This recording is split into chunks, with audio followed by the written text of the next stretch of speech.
Siguiendo con este tema de los cambios dimensionales, vamos a hablar ahora de la contracción del hormigón. Eh, Como se puede comprender, como la contracción es una pérdida de volumen, una reducción del volumen, ¿hacia dónde se reduce el volumen? Hacia sí mismo, ¿no es cierto? Podríamos pensar que es hacia el centro de la masa del sólido. Por lo tanto, no hay forma física de dejar un espacio para que esta contracción se realice libremente. No puede haber una junta como en la dilatación, que dejamos un espacio para que se dilate, no podemos dejar un espacio para que se contraiga. Entonces, si analizamos la fórmula o recordamos la fórmula que es el tamaño de la deformación o el tamaño del cambio dimensional equivale a multiplicar el factor de proporcionalidad alfa por la dimensión del elemento y por los cambios de temperatura, que es delta T, podremos darnos cuenta de que en esa fórmula, si bien alfa es fijo, porque es una propiedad del material, y delta T es el cambio de temperatura que ocurre en el ambiente y que está fuera de nuestro control, si es que se trata de condiciones climáticas solamente, entonces, ¿qué nos queda en esa fórmula si queremos hacer algo para evitar que la contracción nos cause problemas? ¿Qué problemas puede causar la contracción? Daños en el material, igual que la dilatación. Si la dilatación encuentra una oposición y no se puede dilatar libremente, bueno, puede sufrir daños el material, no solamente en el borde del material, que es lo que más se dilata, sino también en otras partes de su estructura, porque todo cambio implica un esfuerzo. Por lo tanto, en la contracción, si bien no hay una limitación dentro del mismo material, pero existe un cambio posicional. ¿Qué es una dilatación o qué es una contracción? Si marcamos un punto del sólido y este sólido está aumentando de tamaño, ¿qué significa? Que ese punto se está moviendo, ¿no es cierto? Se está moviendo hacia la periferia. El punto central no tendrá movimiento, será un movimiento cero si es que se está dilatando, digo, ¿no? Y el punto siguiente se cambiará de posición un poco y el punto externo, el perímetro, la superficie será lo que más cambia de posición. Estamos hablando de un cambio posicional. Y según la física, bueno, y la inercia, ¿no es cierto? Que todos los sólidos o todos los cuerpos tienden a permanecer en el mismo estado a menos que haya una fuerza que los cambie y el principio de acción y reacción nos indica que a toda acción hay una reacción, por lo tanto hay una oposición del material y por lo tanto hay una oposición de la partícula de la que estamos hablando para que cambie de posición. A ese esfuerzo de oposición le vamos a llamar esfuerzo interno. Entonces, en todo cambio dimensional se producen esfuerzos internos en la masa del material en cuestión, en este caso del hormigón, y si lo contraemos ocurre lo mismo. Entonces, ¿cuál es la función de la junta de dilatación cuando hablábamos de expansión? ¿Cuál es la función? La función es evitar esos esfuerzos, que el material se libere libremente y limitamos el tamaño para que justamente no sea un esfuerzo muy grande. En el caso de la contracción no nos sirve utilizar un espacio libre porque no hay forma de hacerlo, a menos que dejemos un hueco al medio, ¿no? Pero tampoco es una ilusión. Entonces, ya hemos analizado la fórmula, tenemos el alfa constante, tenemos el delta T que no depende de nosotros. ¿Qué es lo único que podemos manejar en la fórmula? Lo único que podemos manejar es la dimensión D. O sea que el esfuerzo y el cambio dimensional por contracción va a ser menor mientras D sea menor, mientras la dimensión del objeto sea menor. Entonces, como solución, entre comillas, como solución para que las estructuras y nuestro material se defienda, entre comillas, de los efectos que puede sufrir el material por consecuencia de las contracciones, se han inventado las juntas de contracción, pero que en realidad no limitan el movimiento del material, sino que limitan el tamaño del material. ¿Sí? Entonces, en realidad, si ustedes hacen un poquito de memoria, se darán cuenta, el pavimento de las calles son partidos, ¿no? Son pedazos partidos, son cuadrados que se hacen, a pesar de que se pavimente todo de un saque, pero después se corta, ¿no es cierto?, el pavimento. Las carreteras lo mismo, ¿no? Son partidas, no hay un pavimento completo. Imagínense una cancha de básquet de cemento, es cuadriculada, ¿verdad? Un patio de una casa es cuadriculado. Acá tenemos en la imagen izquierda una cuadriculación. Todas estas líneas que vemos, que tienen un tratamiento, ¿no? Para que se vea bonito. Las aceras que vemos no son tan bonitas localmente, pero también tienen juntas. ¿Qué son las juntas? Son separaciones. Es decir, este pedazo que estoy marcando se contrae, cuando se contrae sobre sí mismo, ¿verdad? Este otro pedazo se contrae sobre sí mismo. En otras palabras, cuando se contraen ambos pedazos por la misma causa, esta junta se abre, es decir, se separan los materiales. Y seguramente cuando se dilatan se vuelve a crecer un poquito, pero no es una junta de dilatación, o sea que no va a tener mayores consecuencias. Pero la contracción sí sufre cada losa, en este caso le podemos llamar losa o paño a cada uno de estos pedacitos. Entonces cada paño se contrae sobre sí mismo. Fíjense, aquí está cuadriculado porque hay un ancho relativamente grande y hay, como una cancha de básquet, como un parqueo de vehículos, una gasolinera o un depósito grande, un tinglado, etcétera, su piso, ¿verdad? Y en cambio aquí no es ancho, es largo, entonces las juntas se hacen a lo largo. No hay una dimensión para esta separación entre juntas de contracción, JC mayúscula abreviado. No hay. ¿Qué es esto? Es una separación. No es necesariamente un espacio. Basta con que esté separados. Es decir, si imaginariamente lo pudiéramos cortar con un hilo muy delgado, basta esa, porque eso está separando ambas partes del material y eso va a permitir que cada parte se contraiga sobre sí mismo y esa es la función. No necesitamos dejar un espacio, ¿verdad? Porque se supone que cuando hacemos el corte el material está en su posición normal y si se contrae es porque se achica, entonces la junta va a funcionar y no se va a agrandar más allá de lo que estaba. Estamos haciendo algunas suposiciones que no son tan precisas si es que profundizamos, pero que en la práctica funcionan lo suficiente. Aquí vemos que entonces un elemento alargado, por lo tanto las juntas, ¿sí? Son separaciones transversales a la longitud.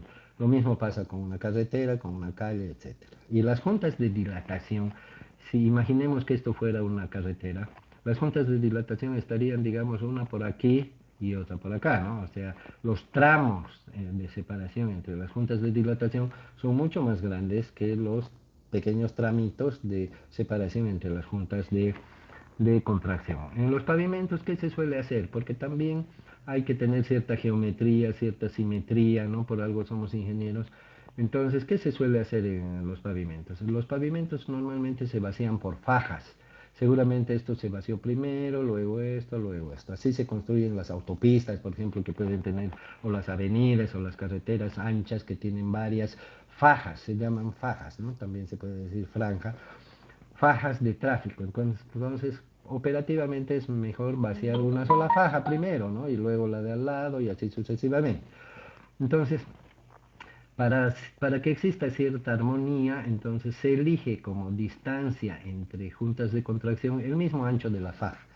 De manera que cada paño o cada losa pequeña, cada parte de la división queda cuadrada, ¿no? Cuadrada, pero fíjense que aquí aparentemente no se ha seguido la misma regla, son ligeramente rectangulares. Generalmente se adopta la misma distancia que el ancho y así quedan las juntas cuadradas. Ustedes denle una miradita a las aceras cuando estén caminando y van a ver que más o menos es así la cosa, ¿no es cierto? Entonces, ¿qué se busca? Una separación entre partes.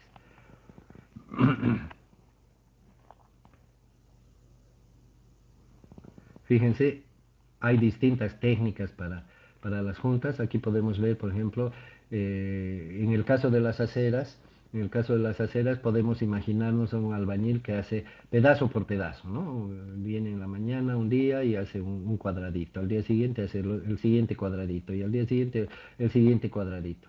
El hormigón fresco nunca se junta con el hormigón antiguo, viejo, ¿no?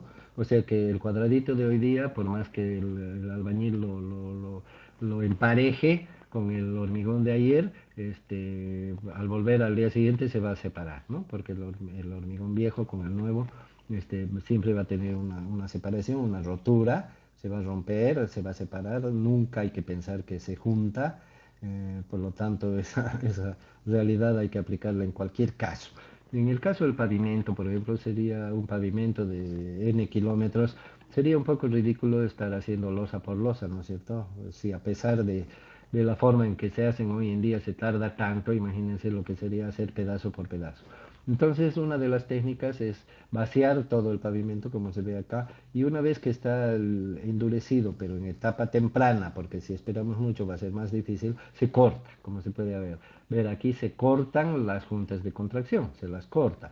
Eh, Cuando se las corta, ¿verdad? Si bien el corte no es total, porque habíamos dicho que la junta de contracción es una separación, pero cuando existen los esfuerzos internos que hemos mencionado respecto a la contracción, fíjense, aquí está el corte, aquí se aprecia claramente en esta imagen, aquí tenemos el corte que han hecho y cuando ocurren los esfuerzos, el material, como todo material, la cadena se rompe en el eslabón más débil, dicen, ¿no es cierto? Entonces se romperá en la parte más débil. ¿Cuál es la parte más débil? La que ha sido fracturada parcialmente, aunque sea parcialmente, pero esta sección voy a mostrar desde aquí hasta el fondo, es una altura menor que desde aquí hasta allá. Entonces es la parte más débil. Cuando el material sufre algún esfuerzo, se rompe por ahí, se está apreciando ahí la fisura, pero si vemos de encima se va a ver la línea recta cortada. Entonces no solamente es funcional, sino estético y además práctico, ¿no es cierto? Estético porque se ve la línea recta como si se hubiera cortado linealmente, pero en realidad el corte es como cualquier rotura, ¿no? Tiene su apariencia desigual, irregular, y además es práctico porque nos permite hacer el vaciado de un solo saque, ¿no? El vaciado en conjunto. Una vez que tenemos la ranura ahí, obviamente ahí no se lo puede dejar así porque en el caso del pavimento entraría agua por acá y arruinaría la base del pavimento, que es lo más importante en el pavimento, porque el pavimento es solamente un revestimiento de protección. Eso es importante saber. Las cargas del tráfico, etcétera, las cargas que están encima del pavimento, en este caso los vehículos, por ejemplo, si fuera una calle, una carretera, descansan o actúan sobre el suelo, ¿no es cierto? El pavimento es solamente un transmisor de cargas. Entonces es muy importante que el suelo mantenga sus características de soporte, su capacidad de soporte, y por eso es que antes de pavimentar se hace un tratamiento al suelo que va a estar debajo, ¿verdad? Si es un material malo, se lo saca el material malo, se pone un material adecuado, nunca se puede fundar sobre basura, etcétera. Hay ciertas reglas que hay que cumplir, ustedes lo van a ver en sus materias respectivas, pero es importante que cuando hablamos de pavimentos y hablamos de hormigón, tenemos que saber que el pavimento solamente transfiere las cargas al suelo, ¿no? Entonces, cuando viene una rueda acá, carga sobre el suelo y el suelo tiene que ser resistente. Si al suelo le entra agua por acá y permanentemente se está humedeciendo, todo esto se va a aflojar, ¿no? Porque el agua, las corrientes de agua, como bien sabemos, arrastran partículas y van creando vacíos. Ocurre también en los edificios, en las fundaciones de los edificios, que cuando hay una fuga de agua o agua subterránea y no se han tomado las previsiones, ese agua no es un fenómeno inmediato, pero con el tiempo va erosionando el material y por lo tanto esto se va debilitando y finalmente el pavimento, como no está capacitado para soportar cargas por sí solo, excepto obviamente en los puentes donde no hay nada por debajo, pero es otro tipo de estructura, es el acero, el hormigón armado, el hormigón pretensado, el que está soportando la estructura y las cargas que lleva. Pero en el caso del pavimento, el pavimento de concreto suele no tener armadura, ¿no? Entonces quiere decir que no está capacitado para soportar las cargas por sí solo, porque está apoyado debajo, encima del suelo, y por lo tanto hay que conservar el suelo. Es más importante conservar el suelo a que el pavimento esté bonito, porque que esté bonito resulta grato, pero que esté afectado lo de abajo es un pronóstico de daños, ¿verdad? Futuros, lo que ocurre en Santa Cruz concretamente. No sé si lo captaron, pero quise decir eso, ¿no? Porque ¿para qué me voy a referir a una cosa mala si no existiera? Entonces es el caso de Santa Cruz, no se hace un buen tratamiento, no se hace un buen sellado, empieza a infiltrarse las aguas de lluvia, aparte de que no tenemos un sistema de drenaje en la ciudad adecuado, las calles son canales abiertos, donde se creen que se va el agua, alguna parte se evaporará y el resto donde va. Entonces va afectando la base del pavimento y por eso es que nuestras calles, fíjense, de una miradita, son todas rajadas y partidas por todo lado y el pavimento que debería durar 50 años, por lo menos el de hormigón, o mínimo 20 por decir una cifra, pero hoy en día ese 20 es de hace 50 años, ya se ha superado ampliamente. está partido, rajado por todas partes, ¿no? No es por deterioro. Bueno, también podríamos decir mala calidad del pavimento, del hormigón mismo, pero esa mala calidad del hormigón sería de algún modo contrarrestada si el suelo se mantuviera en buenas condiciones. Pero si hacemos ambas cosas, bueno, mal más mal, súper mal, ¿no? Acá vemos, por lo tanto, hay que hacerle un tratamiento a las juntas, no solamente las juntas de dilatación. En el caso de los pavimentos, las juntas de dilatación tienen que ser selladas para que no entre agua, para que no entre basura, para que no entre, qué sé yo, aceites que te toman los vehículos, para que no se entren hormigas, etcétera. Muy importante en el pavimento mantener protegida a la base, no solamente de arriba hacia abajo, sino también en los laterales, ¿no? Por eso existen las aceras, aparte de caminar sobre ellas, y por eso existen las bermas que se llaman en las carreteras, que son un espacio adicional al ancho de la carretera, que algunos creen que es solamente para que uno se parquee, pero en realidad tiene una función estructural muy importante, que es la protección del pavimento, y más que del pavimento, del suelo que lo soporta. Entonces las bermas laterales permiten ampliar la superficie, generalmente tienen una pendiente bastante pronunciada, de modo que ayudan en la evacuación de aguas, impiden la acumulación, y si es que hubiera excedentes de agua, a pesar de que después de las bermas se suele hacer cunetas, que son canales de evacuación de agua. Entonces, a pesar de todas esas medidas, si hubiera una infiltración o infiltraciones de agua, que las hay por encima de las bermas, lo ideal sería pavimentar las bermas también, pero no se lo suele hacer por el costo.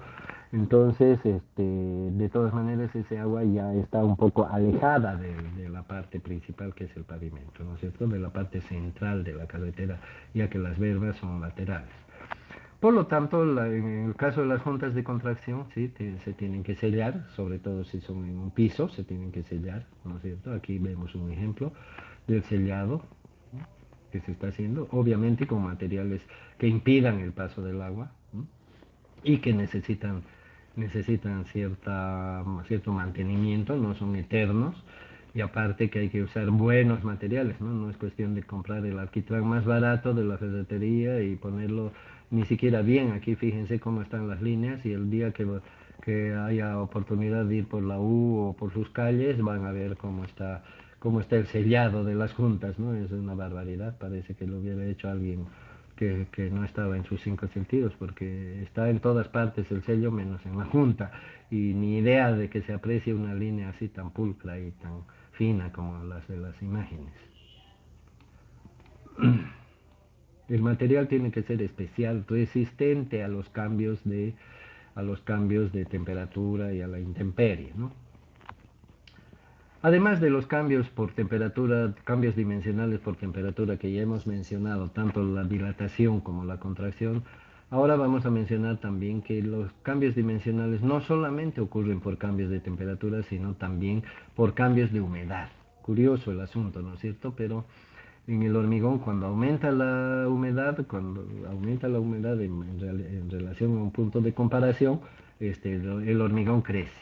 Difícil de creer eso, ¿no? Pero para hacernos la idea de que un sólido puede aumentar su volumen cuando aumenta su humedad, en primer lugar definamos que estamos hablando de un sólido poroso, ¿no es cierto? Porque un sólido que es impermeable, un plástico por ejemplo, no hay forma de que la humedad penetre dentro de su masa, pero en el caso de los materiales porosos, el mejor ejemplo para entender y aceptar esta idea es la madera.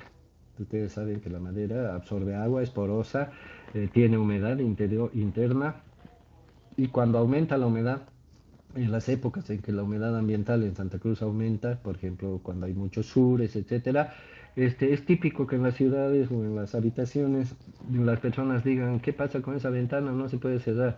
O ¿qué pasa con esa puerta? Está sonando mucho, o es difícil de abrir. ¿Qué es lo que pasa? Que se hincha, ¿no es cierto? Aceptamos la idea de que la madera se hincha. Entonces, transportemos esa misma idea con las consideraciones del caso al hormigón. El hormigón también se hincha, pero para fines prácticos esta hinchazón, digamos, un aumento de volumen o dilatación por aumento de la humedad en el caso del hormigón no tiene ninguna consecuencia práctica, o sea, el aumento de volumen por causa del aumento de humedad en el caso del hormigón no se considera como un detalle constructivo ni que pueda hacer daño al hormigón. De hecho, más bien la humedad es positiva, ¿no? Si es que vemos que el hormigón necesita mantener su estructura y sabemos que la pérdida de agua más bien le causa problemas. Entonces, no tiene mayores consecuencias. Aquí en el texto seguramente hay una descripción un poco más detenida sobre el asunto, pero vamos a ver ahora lo más importante, que es la pérdida de agua en el caso de las estructuras de hormigón. Las pérdidas de agua en el hormigón sí son graves, ¿no? Son graves, no solamente, ya hemos hablado del estado fresco, lo que pasa con el agua que se pierde, nos hace perder la oportunidad de hacer un moldeo sostenido durante todo el tiempo disponible, etcétera. Cuando el hormigón está endurecido, las pérdidas de agua generan esfuerzos internos. Cuando el hormigón recién empieza su endurecimiento en sus etapas tempranas, es un hormigón débil, de manera que todo lo débil no puede contrarrestar esfuerzos grandes. Por lo tanto, y como la retracción es una contracción del volumen, igual acordémonos de la madera, ¿no? Cuando la madera se seca, se achica, ¿no? Hasta se deforma, se tuerce y se rompe. ¿Qué es lo que hace que se rompan los esfuerzos internos causados por la pérdida de agua? ¿Por qué se torció, se deformó? Por la pérdida de agua. ¿Por qué se achicó? Por la pérdida de agua. Lo mismo pasa en el hormigón. Y esta es una situación realmente grave. A diferencia de la dilatación por aumento de humedad, la contracción por pérdida de agua es un elemento peligroso para el hormigón, a tal punto de que lo puede fracturar, como vamos a ver más adelante, lo puede fisurar, lo puede dañar. Sin embargo, las juntas de contracción que ya hemos mencionado para pérdidas de temperatura o disminución de temperatura también trabajan para las pérdidas de humedad. Por lo tanto, la medida esa que hemos adoptado de achicar los elementos, en el caso particular del pavimento que no lleva armadura, achicamos las losas y lo hacemos cuadriculado, rectangular o lo que sea, dividido, separado por juntas de contracción, estas mismas juntas de contracción le ayudan entonces al hormigón a contrarrestar los efectos de la retracción. La retracción no es más que una contracción por pérdida de humedad. Entonces le vamos a llamar contracción cuando es por pérdida de temperatura y le vamos a llamar retracción cuando es por pérdida de agua. Las juntas de contracción o de retracción, podríamos también llamarlas así, las juntas de contracción entonces ayudan a contrarrestar las retracciones. Es la medida más adecuada. Y otra medida que podemos tomar es disminuir las pérdidas de agua, ¿no? Contrarrestar las pérdidas de agua, porque si aceptamos la idea de que las pérdidas de agua contribuyen a aumentar los esfuerzos internos por contracción y a pesar de que tenemos juntas de contracción, existe el riesgo de que estos esfuerzos internos generen algún daño en el hormigón, entonces obviamente lo que podemos hacer es combatir la pérdida de agua lo más posible. Y otra cosa, ¿no?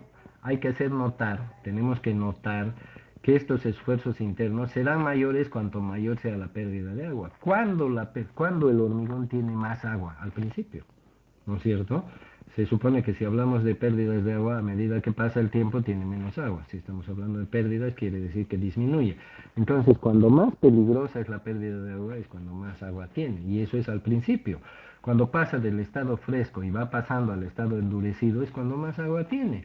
Si a ese momento le aumentamos una semana, pues por supuesto tiene menos agua. Y si le aumentamos 2 semanas, tendrá menos agua. ¿Por qué? Porque el agua se ha ido perdiendo poco a poco. Puede ser poco a poco, muy rápido, pero que se ha ido perdiendo, se ha ido perdiendo.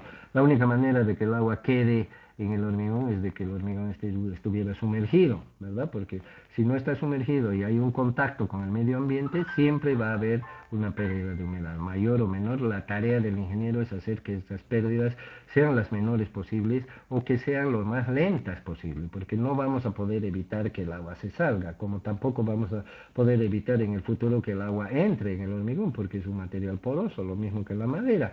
¿Qué se hace con la madera? Se la reviste, se la barniza, se la pinta, etcétera, para que no sufre esos cambios y además para que se vea bonita. En el hormigón no podemos hacer eso, o algunas veces lo hacemos cuando está el hormigón revestido, revocado, qué sé yo, y hasta pintado, pero en general el hormigón, por lo menos en el pavimento, está expuesto, ¿verdad? Entonces tendremos que cuidar, la tarea de nuestra es cuidar cuando el riesgo es mayor. ¿Y cuando el riesgo es mayor? Cuando el hormigón está joven, cuando recién está pasando por sus etapas de endurecimiento, cuando está empezando, ahí el hormigón es súper débil, ¿no? No solamente que empezamos con la resistencia cero y consecuentemente va a ir aumentando poquito a poco, el hormigón es su punto de mayor debilidad es en esa etapa, podríamos decir, entre el estado fresco y el estado endurecido, en esa zona es la etapa más crítica, no solamente porque el hormigón está más débil, sino también porque el agua es mayor. Entonces la retracción es un fenómeno muy peligroso y además gradualmente peligroso, ¿verdad? Porque mientras más peligro hay, mayor es el riesgo y es cuando más tenemos que cuidarlo. A medida que va pasando el tiempo, bueno, las pérdidas de agua son menores, pero la ventaja de que cuando va pasando el tiempo el hormigón es más fuerte, ¿no? Acá vemos, por ejemplo, el efecto de la rotura que puede sufrir o los daños que puede sufrir un material. Este no es hormigón en esta primera imagen, por supuesto, es un suelo, generalmente un suelo arcilloso seguramente, pero todos sabemos que cuando hay una sequía, cuando se seca el suelo, cuando no hay humedad, fíjense cómo se agrieta, ¿no? Es un agrietamiento. Y a la derecha podemos ver no muy clara la imagen, pero un agrietamiento en un hormigón. Es similar a esto, ¿no es cierto? Completamente irregular, algunos pedazos son más grandes, otros son más chicos, algunas grietas son más anchas, etcétera, pero es un agrietamiento, un daño general, aparentemente superficial acá, ¿no? Pero no sabemos hasta dónde está penetrando. En este caso se ven que son fisuras muy pequeñas, pero pueden ser fisuras muy grandes e inclusive puede partirse el hormigón igual que acá, ¿no? Y el tercer caso también vemos que no solamente en los pavimentos, ¿no? En cualquier otra estructura tenemos, por ejemplo, ahí un muro. Entonces este tema de la retracción es muy delicado.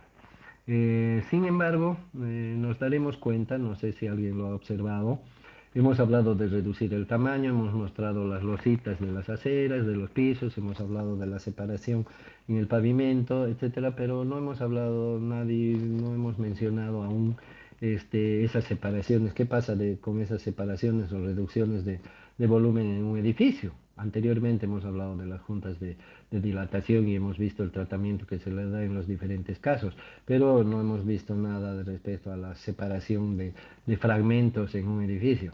Bueno, debo aclarar de que en las estructuras de hormigón armado, como es el caso de los edificios o los puentes u otros, no se hacen juntas de contracción.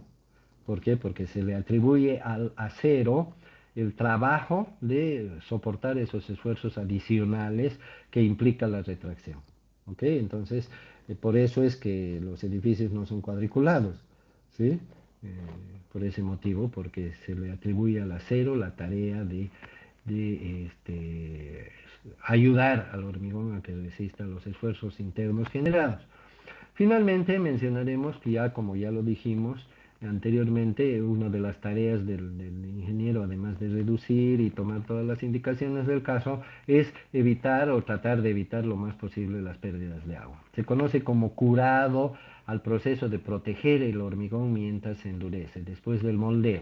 Entonces el curado es un tema un poquito amplio, seguramente en nuestro encuentro virtual próximo lo vamos a extender un poco, pero aquí vemos que una manera de hacer que el hormigón tarde más en perder el agua y por lo tanto disminuya los esfuerzos internos causados por la retracción es proporcionarle el agua, ¿no es cierto? Es una manera muy común, muy simple de cumplir con esa tarea, no es la mejor, lo vamos a comentar. Acá hay otra forma, formas de curado, se llama, formas de evitar la pérdida rápida del agua. Acá vemos, se puede también cubrir el hormigón y de esa manera evitamos que el agua se evapore, lo protegemos de los rayos del sol o de las altas temperaturas o de la sequedad del ambiente, que son causas que ayudan a que el agua se pierda más rápido.